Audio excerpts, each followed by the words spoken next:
Okay, um, I've got written here a note that says there is a parallel between art and will.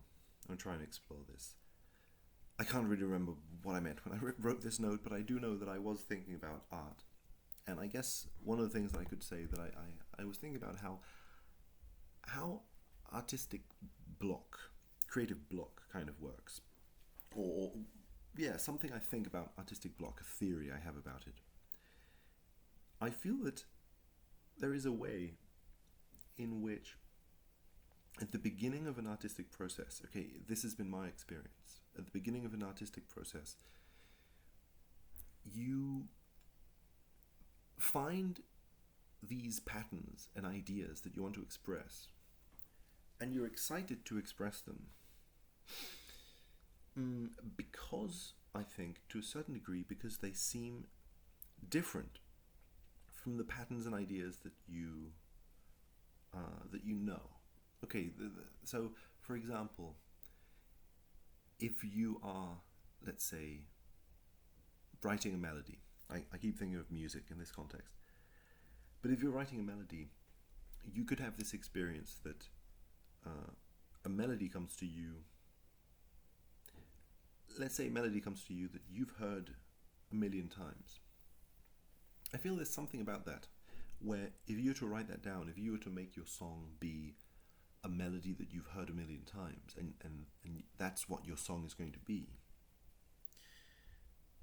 with no sort of conceptual backdrop and no kind of meta conceptual distance where you're placing that cliche into another sort of, with no sort of conceptual art aspect to it, which would give it some sort of novel perspective.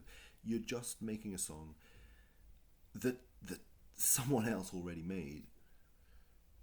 To me, the sense I get when I do that is that I'm literally just, let's say, I'm working for someone else. You know what I mean? I'm making someone else's song. This isn't a song that has come from me.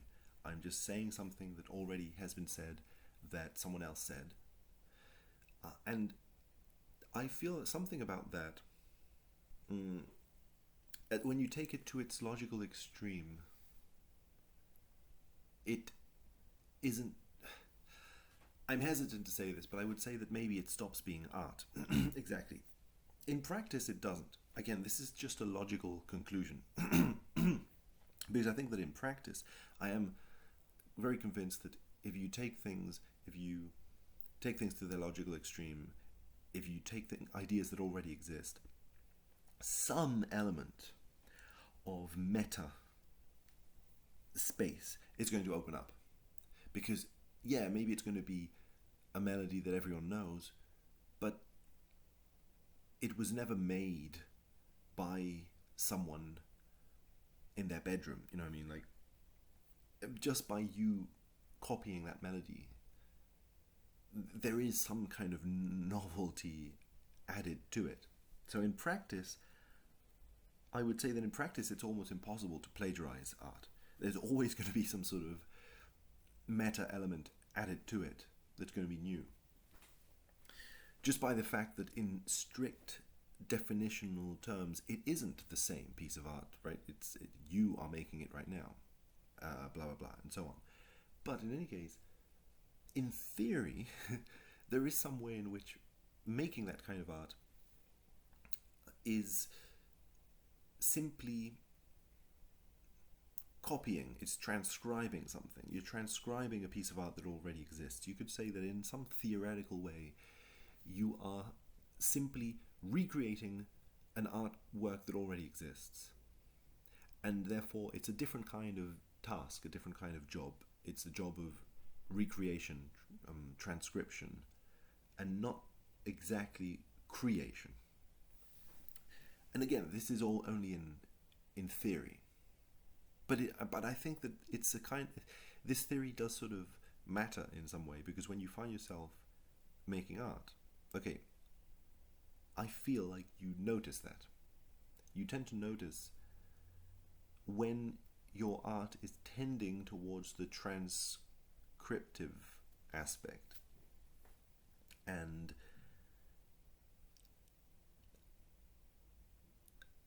Okay, I'm going to generalize a little bit here, just to get ahead, right? Let's sort of say some theory, and then we can break it down, and destroy it. But as some theory, I could say that when you feel that you're making something that you recognize is not really coming from you, but that is, at least in principle, coming from a kind of copying thing. You're copying something that already exists in some way. This is why it never works in practice. Is because I think something in you wants to say, no, let's go another direction. I think you find that direction that's common, and you're like, yeah, no, let's go this other direction. And in some way, I think that you just do that. You just do that whenever you create. You just take it in a direction that is your preferred direction, because there's something about the whole creative process that's about you doing what you want, right? And so I think that you end up taking things wherever it is that you want to take them. That's perhaps when some idea of the unconscious comes into play, because you end up taking them places that you don't know exactly what they are or where they are. You just know that you just know that you are wanting to go in that direction. You don't know exactly where that is, right? It ends up finishing as a finished work of art that you yourself didn't really know at the beginning. You look at it and you think, wow, I would have never expected I had made that. Like it's come from some place that I didn't know. In some way, that's what art is in some way, right? It's kind of creating something that existed in some form, but it existed in some form not in the material world. So it comes out into the material world, and you look at it and you're like, wow, that's a complete thing, but it's come from somewhere else. I don't know, Okay, so that's an idea. Then, so the thing is then that I feel that when you're making art, you end up kind of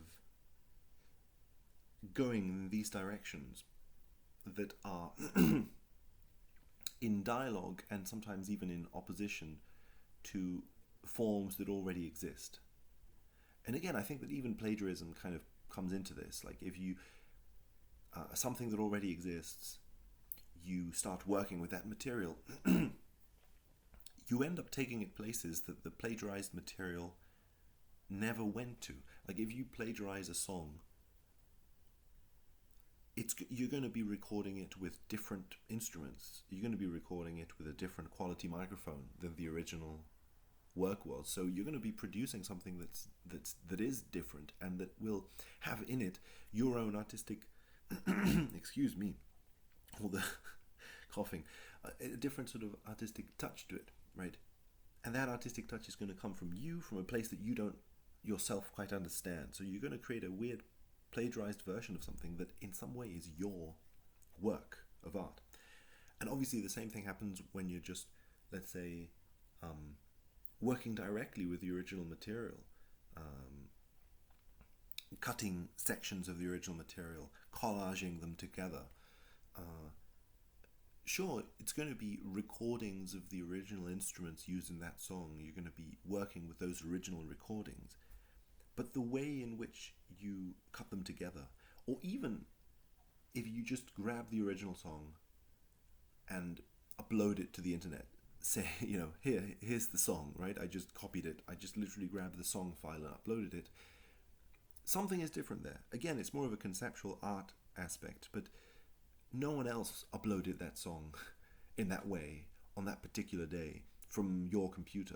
You're the only person who could have possibly done that. So there's something about that piece of art that there's something added to it, to that original recording, which is what you have done to it. But so in any case, I just mean that I think it's inevitable that you're going to add this stuff to it. You're going to kind of go in directions that are only the directions you could have gone in. And you're working this ocean of directions that have already been given. All these directions have already been given. They've already been sort of they already exist in the artistic world, and you're kind of going against them, even if you don't want to, because your direction is inherently going to be somehow different from those. So if we forget all this, like, you know, direct plagiarism example, and look at it for a second in a slightly more mundane way, like you're trying to write a song, and as you write it, there are maybe like chord progressions and melodies that you just don't feel drawn to. I feel that you're going to be drawn to the chord progressions and the melodies that somehow mean something to you. They're not the chord progressions and melodies that someone else has used. And I feel that in some way you're in dialogue with these chord progressions and melodies that already exist in the world, right? You're listening to them, you're being influenced by them, and then you're sort of taking it in a direction that only you want to take it. So there's an aspect of this creative aspect where you're going in this specific direction, whereas the world is going in all these other directions that you already know. You've heard a bunch of melodies and chords in the past, and when you hear them in yourself, when you make them, you can recognize that. You can recognize, no, this chord progression doesn't really mean that much to me, because who knows, because it's something that I know it somehow. I know this chord progression. I've heard it before, but sometimes you come up with something that's like, oh wow, this is new to me, at least, right? This is something that I haven't heard, and I'm going to take it in this direction. Okay, so in that aspect, you're starting to make something new that's different from the patterns of the world. And you're breaking with these patterns of the world. But at some point, creative block sets in. And I think what creative block is almost like this channeled creativity that's coming out, that's creating these personal patterns.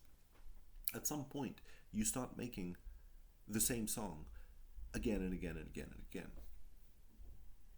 And so I think you enter into this weird situation where you start plagiarizing yourself almost. I feel almost as if that is... it's okay. I have found that very difficult to avoid, because when you're trying to break away from the patterns of the world, you're like, I don't want to write a song like all those other people. I want to write my song, That feeling is very intense for me. And it's a feeling that's like, it's about breaking away with other things, other patterns, other chords. But when this unknown style within you has been materialized to the point where it's recognizable to you, you start using it and using it and using it, because it feels like, okay, it's like it is me. That's what I feel, right? So I'm no longer, I have to break away from me at that point. And that, I think, feels somehow less intuitive. There's something that is less convinced by the idea of breaking away from your own patterns. It's like it seems to solidify to this lump, into this identity of this is me, this is who I am, these chord progressions, these melodies, this is who I am. And maybe before, it was easier to break away from the stuff that was explicitly other than you. You're like, yeah, I want to break away from all these musical traditions of the past. I want to break away from that. But at some point, it's like, oh wow, I've established this canon of music that's my own. How do I break away from myself? I think that there is this, like an impulse, I feel, to break away from yourself, but somehow the ego doesn't know how to do that. So I feel that's one theory I have about creative block, is that you stop having ideas for music because a part of you is wanting to come up with ideas that are different from what you're doing, and another part of you is trying very desperately not to come up with ideas that are different from what you're doing, because what you're doing is you, and it almost feels like death. Perhaps it feels like a sort of death to break away from yourself, to shatter this structure that you've built. So it's like some part of you has this strong desire to do something, and the other part has the strong desire to do the opposite. Yeah. Anyway, so how do we do something about that? Well, I guess there's no easy sort of solution, basically, but I feel that it's interesting to look at it this way. I feel that creative block, therefore, has something to do almost. And see, what was interesting to me about this idea, thinking about my own art in these terms, is that it made me see that there's something about creative block that has to do almost with an excess of art. Not an excess exactly, but it's like you have made too much art of your own kind. Like, I usually hear about creative block as if it's a complete emptiness. You're just empty of ideas. You know what I mean? You don't know what to do. You sit in front of the canvas and you're empty. You have no idea. It creates an image of like you've been drained of ideas. You're empty and you don't know what to draw. That's definitely been a useful metaphor, and I think it's real. But I think that the inverse is true as well, which is that you're too full of ideas. You're too full of your own kind of ideas. You're so full of your own kind of ideas that that nothing else comes out. But a part of you, I feel, wants to break out of those ideas, so it doesn't just keep creating the same thing again and again. Like, if you were to just keep creating the same song again and again, then you would never have creative block. You would just make the same stuff. At some point, you would reach this weird stasis, or this weird state where you've perfected your own sound and you just emerge with it. You kind of push out songs again and again and again, and it's always the same songs, and it's always the same songs again and again and again, and there would never be any creative block. You would just make the same thing. But I think because there is this sort of tension in art where some part of you is wanting to kind of break away from pre-established material, like materially present, expressed artistic expressions, right? A part of you is wanting to kind of go beyond that. Whereas before it was easy to do because you were breaking out from other people. Now, when you're breaking out from yourself, a part of you is like finding that difficult. It's having to self-sacrifice in order to do that. So a part of you just refuses to make the same song again and again. I think that a part of us feels sort of sick about that. It's like, no, I don't want to just make the same thing again and again. I'm so used to...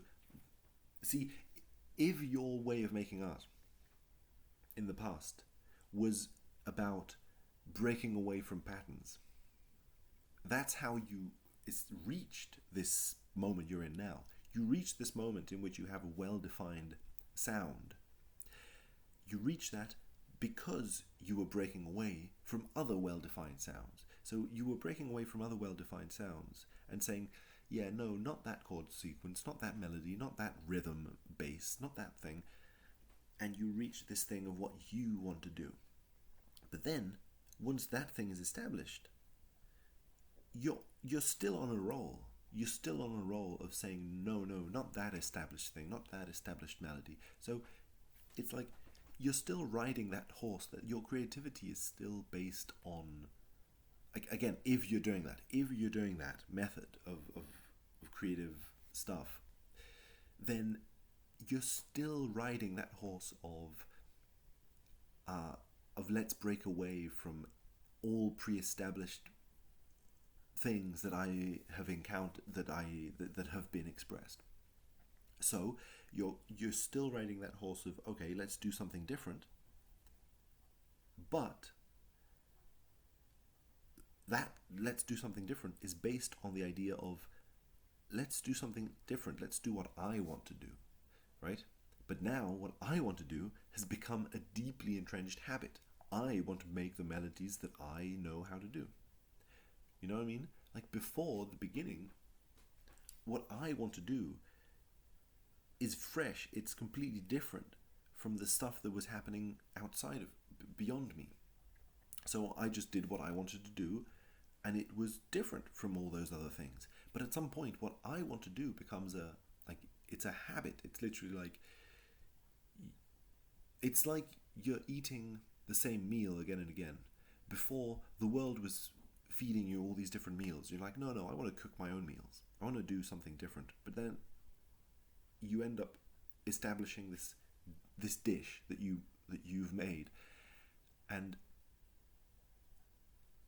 somehow a part of you wants to create a different dish, but you're still based on the idea that you want to do what you want to cook, and what you want to cook is and has been for so long your own ideas. You know, the dish that you have made. That's a bit of a confused metaphor, I'm sorry, but something like that. So it's like what you want to do, your will becomes like a crystallized form. Right? This happens in our daily lives as well. That's what sort of habit is. What do I want to do? I want to get up, I want to eat my meal, I want to do my hobbies that I'm used to doing, I want to do these things. Like, you end up establishing this sort of routine. Creativity itself kind of ends up establishing this routine of, this is what I like to do, this is what I want to do. But there's this paradox, because your wanting to do that came from a place of wanting to disregard all established harmonies and all established forms. So it's like that will is still wanting to do something different, but it's almost like it I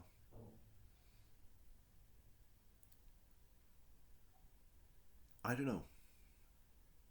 I feel like something like that is happening, you know, where what you want to do becomes established in a specific set of patterns. You want to do a specific set of things, but those specific set of things are an established pattern, an established routine that you have already gotten into, and yet your desire, your will, continues to be something that's driving from a place that's sort of unknown in some way. It continues to be, a will that's trying to come from some place that you don't know. Anyway, I think that's a part of what creative block is. This moment in which your creative routines, let's say your expressions, and again, that's why it's sort of almost like it could be beyond art, even in just your daily life, but your creative expressions, the things that you do habitually, that you express habitually, become a pattern in themselves that then you somehow have got to break out of.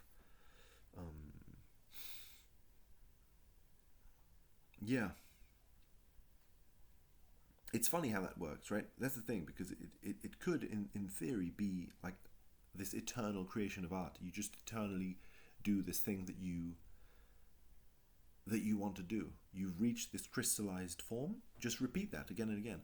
But it feels as if that's not exactly how will works or how desire seems to work. It's like desire it's like a double-edged situation. Desire simultaneously wants to always do things that are unknown, right, ever changing, and at the same time desire gets crystallized into these forms where it wants to do these forms. It wants to do the forms that are familiar to it.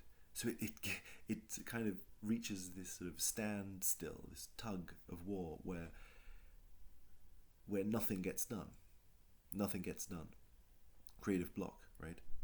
In some way, almost this might be a different video, but this might also apply just to the very concepts of depression, I think, and anxiety as being moments of stasis in which you don't know what to do. Like, you don't want to do anything that is familiar to you, and at the same time you abhor the things that are familiar to you. Maybe that's a dumb way of expressing it, but something like that. Anyway, so that's probably all stuff for another video. So thanks for listening. That's probably enough for this video. Yeah, that's a few ideas about creativity and creative block. Yeah, thanks. Okay, goodbye.